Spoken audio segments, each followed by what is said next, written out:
3, denominado gramática y redacción. Vamos a ver un pequeño mapa conceptual que nos resume la información de este módulo, y vemos que respecto a las consideraciones de gramática y redacción que vamos a ver, tenemos primero, en la elaboración de un texto debemos considerar la adecuación discursiva y semántica.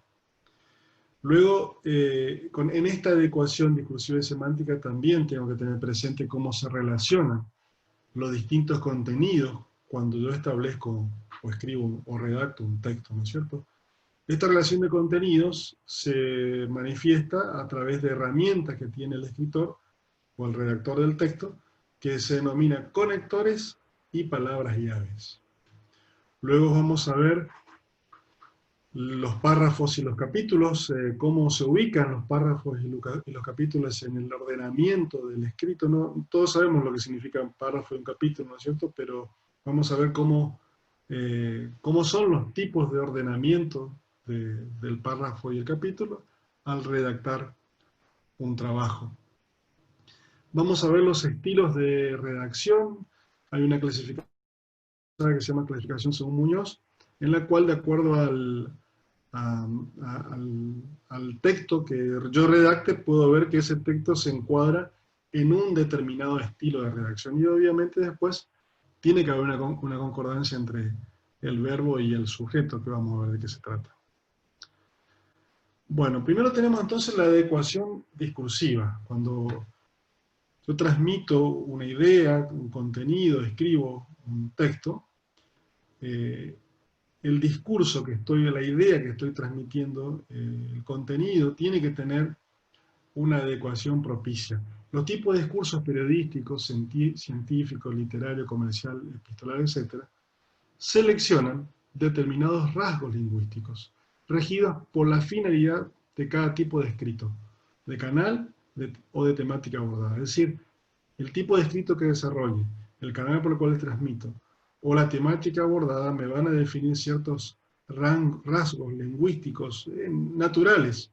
Y estos rasgos lingüísticos propios de ese contexto que mencioné, tipo de canal, tipo de escrito y temática, van a delinear el tipo de discurso. Esto prácticamente surge por sentido común.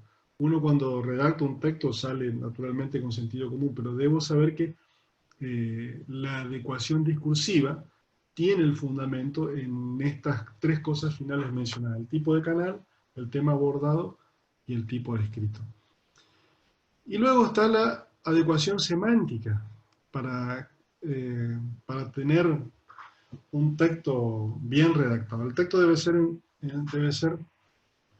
tener en su totalidad una estructura semántica acorde, una unidad de contenido, y debe tener lo siguiente. Fíjense, estas tres cosas debo tener presente cuando redacto un texto para que tenga una adecuación semántica. De hecho, también esta adecuación semántica, uno cuando la hace, sale naturalmente por sentido común, digamos, ¿no? Pero y sobre todo después del ejercicio de uno comienza a redactar, bueno, eso sale. Pero debo tener presente que la adecuación semántica se logra en función de una coherencia entre los distintos enunciados de un texto deben ser coherentes entre sí, entre los distintos párrafos. Un texto seguramente puede estar formado por varios párrafos y uno o más capítulos. Entre esos párrafos debe haber una coherencia entre sí. Tiene que tener una pertinencia, un enunciado relevante para otro que ha sido previamente manifestado. O sea, un párrafo debe ser pertinente con los siguientes y a su vez los capítulos con los otros capítulos. Mayormente. Puede ser que capítulo y capítulo no esté tan manifiesta la pertinencia, pero sí es importante que entre capítulo y capítulo esté manifiesta la coherencia en función de la idea general que se quiere transmitir. Luego está la estructura. El avance en la información debe ser un modo estructurado, o sea, la estructura natural del texto es una cosa muy importante para dar profesionalismo a la escritura. El sistema gramatical y semántico ofrecen dos medios a través de los cuales el escritor hace explícita tales relaciones de contenido, lo que se relaciona o el contenido de un párrafo con otro. Estos son los llamados conectores y palabras llaves. Son dos herramientas, como decía, que tiene el escritor para vincular un párrafo con otro. Los conectores son clases de palabras que permiten vincular entre sí párrafos, o oraciones entre sí, o una idea o una más idea dentro de una misma oración.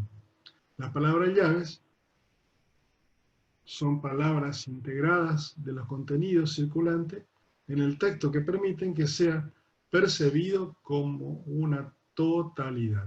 Pero cuando hay contenidos circulantes, o sea, más de un contenido implícito en un texto, las palabras llaves son las que conectan un contenido circulante con otro y dan una idea de totalidad del escrito, le dan cuerpo, ¿no es cierto?, al escrito.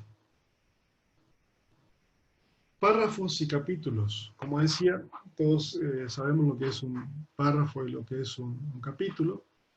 Un estudio efectuado hace años reveló que las revistas dirigidas a público en general usan oraciones más cortas que las especializadas.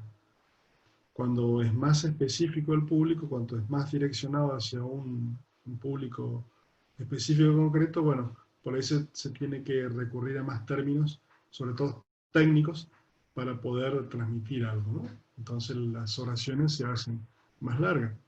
Se puede hablar de los párrafos como un procedimiento para dividir el texto en unidades menores, de acuerdo con criterios tales como idea, conceptos, objetivos, etc.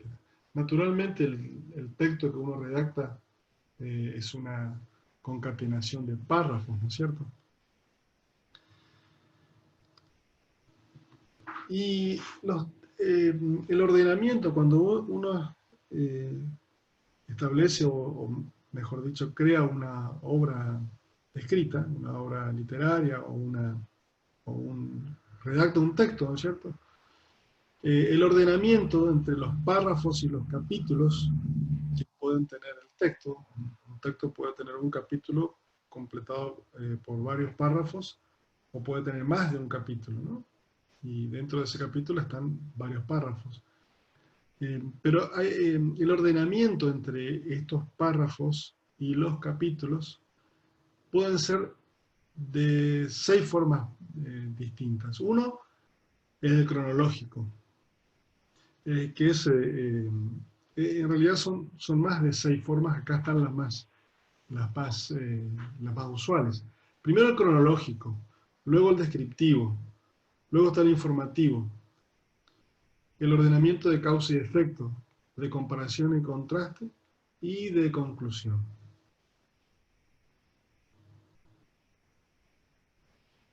Cuando uno redacta un texto, naturalmente está abordando, sin darse cuenta, quizás un estilo determinado de redacción.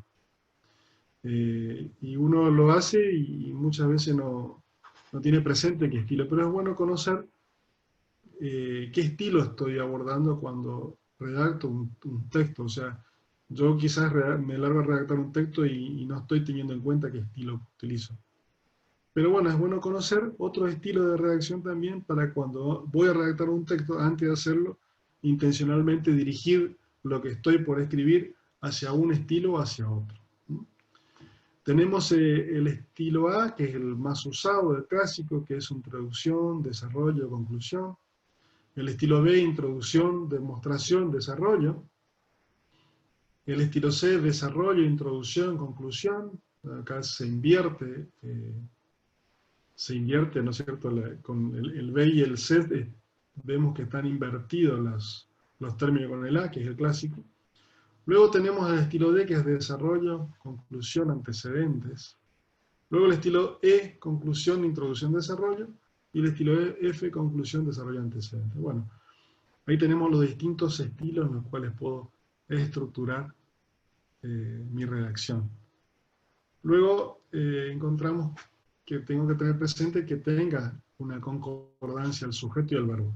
El sujeto y el verbo tienen que concordar en número. La concordancia es el ajuste de formas como género y número entre dos miembros.